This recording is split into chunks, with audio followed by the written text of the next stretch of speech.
ఉత్తరప్రదేశ్లోని శ్రీకృష్ణ జన్మభూమి షాహీ ఈద్గా వివాదంలో కీలక పరిణామం చోటు చేసుకుంది. ఈద్గాను వివాదాస్పద కట్టడంగా గుర్తించాలన్న పిటిషన్ను యూపీ హైకోర్టు తోసిపుచ్చింది.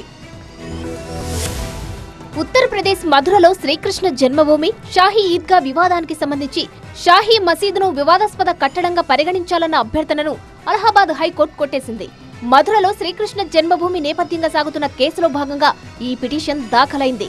షాహీ ఈద్గా అక్రమ కట్టడమని, కాబట్టి దాన్ని వివాదాస్పద స్థలంగా ప్రకటించాలని, ఈ కేసు విచారణ ముగిసేదాకా కోర్టు రికార్డుల్లో అలాగే ప్రస్తావించేలా కోర్టు సిబ్బందిని ఆదేశించాలని హిందూ సంఘాల తరపున మహేంద్ర ప్రతాప్ సింగ్ ఈ పిటిషన్ వేశారు.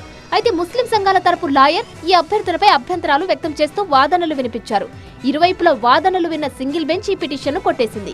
శ్రీకృష్ణ జన్మభూమి షాహీ ఈద్గా మసీద్ కేసులో వివిధ హిందూ సంఘాలు అలహాబాద్ హైకోర్టులో పదుల సంఖ్యలో పిటిషన్లు దాఖలు చేశాయి. ఆ పిటిషన్లో శ్రీకృష్ణ జన్మభూమి షాహీ ఈద్గా మసీద్ కేసుకు సంబంధించి కోర్టు పత్రాల్లో భవిష్యత్తు విచారణలో షాహీ ఈద్గా మసీద్ అనే పదాన్ని ఉపయోగించకుండా దాని స్థానంలో వివాదాస్పద నిర్మాణం అనే పదాన్ని ఉపయోగించేలా ఆదేశించమని కోరారు. ఇవే పిటిషన్లపై కోర్టు విచారణ చేపట్టింది.